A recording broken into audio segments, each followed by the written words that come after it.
हम लोग बात कर रहे हैं एनसीईआरटी किताबों के बारे में। और अभी तक आप लोगों ने देखा होगा कि हम लोग इतिहास हो, भूगोल हो, या आप देखिए राजनीति विज्ञान हो या समाज शास्त्र हो, इन सब की किताबें जो आपके एग्जाम के लिए महत्वपूर्ण है उनके बारे में बात कर चुके हैं। और उन सब की पीडीएफ टेलीग्राम पर डाल दी गई है, वहाँ से डाउनलोड आप लोग कर सकते हैं। और लास्ट क्लास में आपने देखा होगा कि एनसीईआरटी की कक्षा 10वीं की इकोनॉमी यानी कि अर्थशास्त्र की जो किताब है, जिसका नाम है आर्थिक विकास की समझ के नाम से, उसके बारे में हम लोगों ने बात की थी।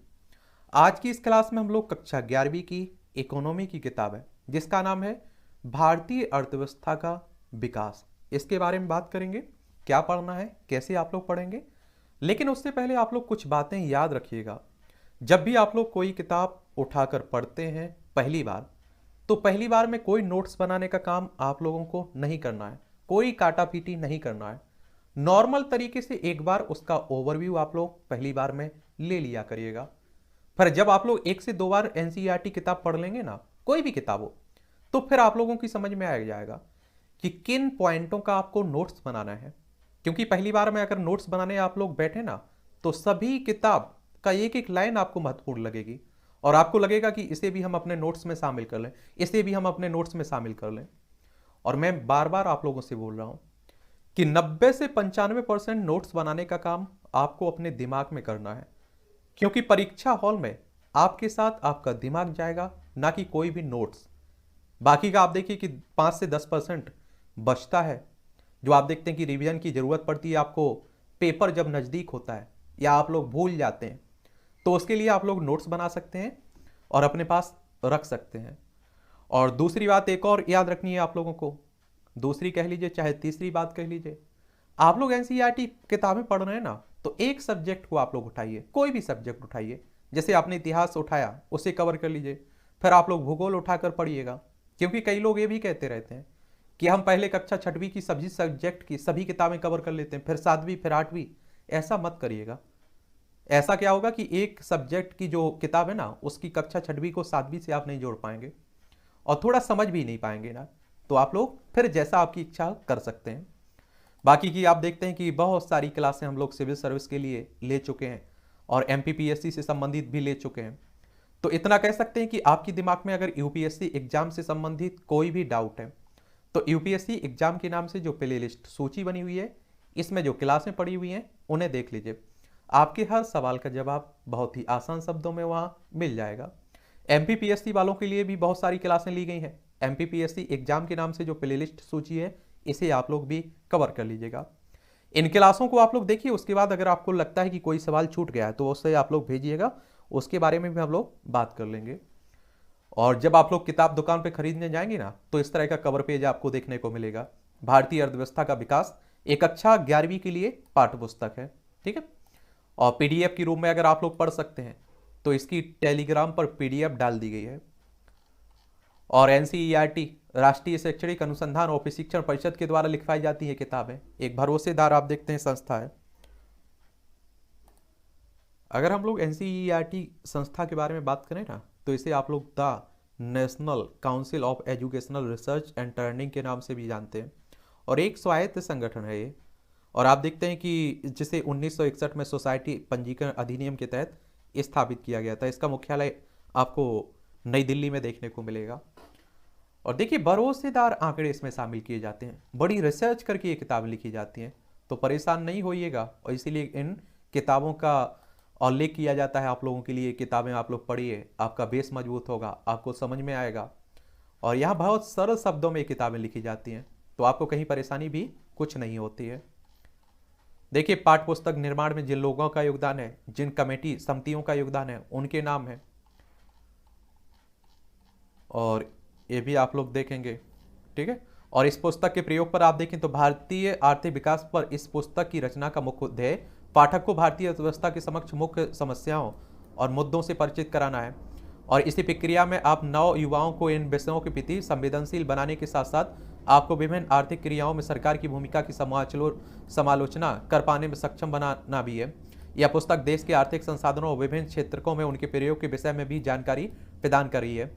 साथ ही आप देखेंगे कि भारतीय अर्थव्यवस्था के विभिन्न आयामों से जुड़े आंकड़ों द्वारा परिमाणात्मक जानकारी के साथ साथ देश की आर्थिक नीतियों की भी एक झलक इसमें समाहित होती है। जब आप लोग किताब पढ़नी शुरू करते हैं तो उसके आगे एक प्रस्तावना दी रहती है, तो इसे पढ़ लिया करिएगा कि आगे किताब में आप लोग क्या क्या पढ़ने वाले ये बताता है।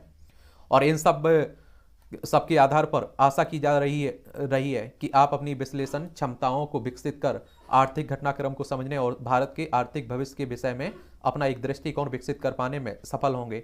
फिर भी हमारा प्रयास रहा है कि पाठक पर अवधारणाओं और आंकड़ों का अधिक बोझ ना पड़े इससे।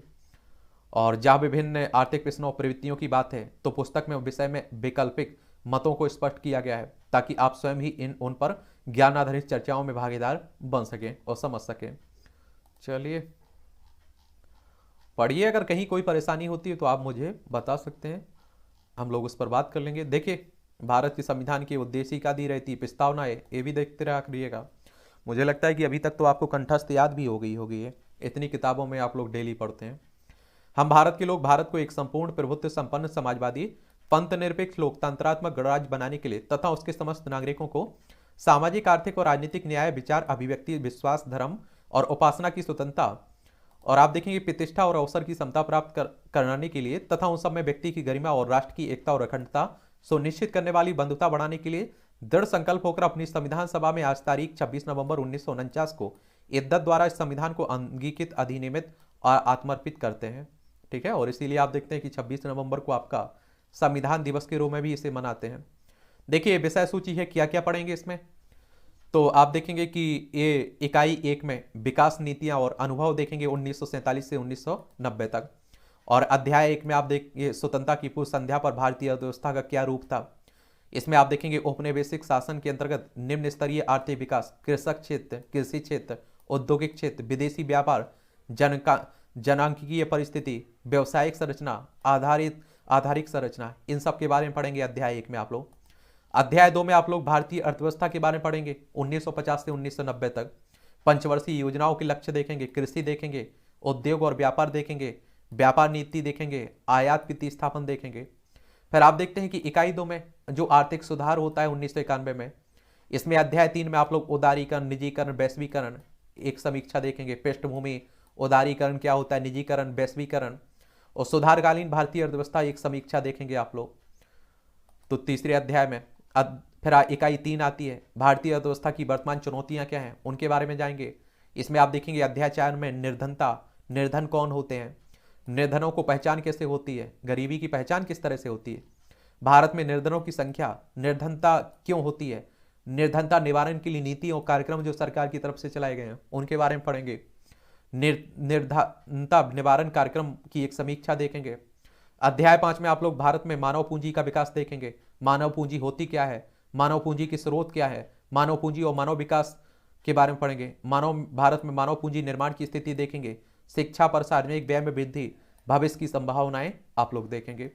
अध्याय 6 में आप लोग ग्रामीण विकास के बारे में पढ़ेंगे। ग्रामीण विकास होता क्या है, ग्रामीण क्षेत्रों में साख और विपणन देखेंगे। कृषि विपणन व्यवस्था, उत्पादक गतिविधियों का वृद्धिकरण, धारणीय विकास और जैविक कृषि के बारे में आप लोग पढ़ेंगे।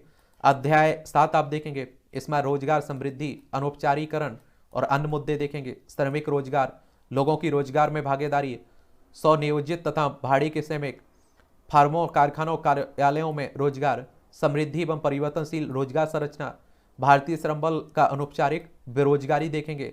सरकार और रोजगार सृजन किस तरह से करती है उसके बारे में जानेंगे। अध्याय 8 में आप लोग भारतीय जो आधारिक संरचना है, आधारिक संरचना क्या है, आधारिक संरचना की प्रासंगिकता, आधारिक संरचना की स्थिति, ऊर्जा, स्वास्थ्य, इन सब के बारे में जानेंगे। फिर अध्याय 9 आएगा, इसमें पर्यावरण और धारणीय विकास के बारे में पढ़ेंगे। पर्यावरण, इसकी परिभाषा, कार्य, भारत की पर्यावरण स्थिति, धारणीय विकास की रणनीतियां, और ये काफी महत्वपूर्ण किताब है, ये आप लोग जरूर जान लीजिए। इकाई 4 में भारत उसके पड़ोसी देशों के तुलनात्मक विकास अनुभव देखेंगे आप लोग। इसमें अध्याय 10 में आप लोग भारत उसके पड़ोसी देशों के तुलनात्मक विकास अनुभव, इसमें विकास पथ एक चिंतांकन, जनांकीय संकेतक, सकल घरेलू उत्पाद एवं क्षेत्रक, मानव विकास के संकेतक, विकास नीतियां एक मूल्यांकन देखेंगे। लास्ट में कुछ महत्वपूर्ण शब्दावलियां होंगी, परिभाषिक शब्दावलियां होंगी, इससे इकोनॉमी से जुड़ी हुई है, अर्थशास्त्र से जुड़ी हुई है, तो उसे आप लोग देखेंगे। इस तरह से टोटल आपको 10 अध्याय इसमें पढ़ना है। पहले अध्याय के बारे में एक सामान्य जानकारी हम लोग देख लेते हैं, पढ़ने वाले नहीं है, केवल हम लोग नजर डाल देते हैं उस पर, ठीक है, कुछ बताने लायक होगा। और देखिए, ये भारत के संविधान का भाग 4 है। नागरिकों को जो मूल कर्तव्य दिए गए हैं ना, उन्हीं की बात हो रही है। अब देखिए, आपके कुछ अधिकार हैं, संविधान के भाग 3 में अधिकार दिए गए, तो आपके कुछ मौलिक कर्तव्य भी तो होने चाहिए। इसमें अनुच्छेद 51 का, इसमें आप देखिए, भारत के प्रत्येक नागरिक का यह कर्तव्य होगा कि संविधान का पालन करे, उसके आदर्शों, संस्थाओं, राष्ट्रध्वज और राष्ट्रगान का आदर करे, स्वतंत्रता के लिए हमारे राष्ट्रीय आंदोलन को प्रेरित करने वाली उच्च आदर्शों को हृदय में संजोए रखे, उनका पालन करे, भारत की संप्रभुता, एकता और अखंडता की रक्षा करे और उसे अक्षुण्ण बनाए रखे, देश की रक्षा करे और आहवान किए जाने पर राष्ट्र की सेवा करे, भारत के सभी लोगों में समरसता और समान भातृत्व की भावना का निर्माण करे, जो धर्म, भाषा, उपदेश या वर्ग पर आधारित सभी भेदभाव से परे हो, ऐसी प्रथाओं का त्याग करे जो महिलाओं के सम्मान के विरुद्ध हो। और क्या कहता है, हमारी सामाजिक संस्कृति की गौरवशाली परंपरा का महत्व समझे, उसका परिरक्षण करे। और आप देखते हैं कि प्राकृतिक पर्यावरण जिसके अंतर्गत वन, झील, नदी और वन्य जीव हैं, उनकी रक्षा करे, उनका संवर्धन करे और प्राणी मात्र के प्रति दया भाव रखे।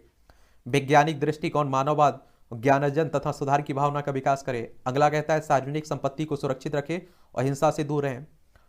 व्यक्तिगत और सामूहिक गतिविधियों के सभी क्षेत्रों में उत्कर्ष की ओर बढ़ने का प्रयास करें और जिससे राष्ट्र निरंतर बढ़ते हुए पर्यटन और उपलब्धियों की नई ऊंचाइयों को छू सके।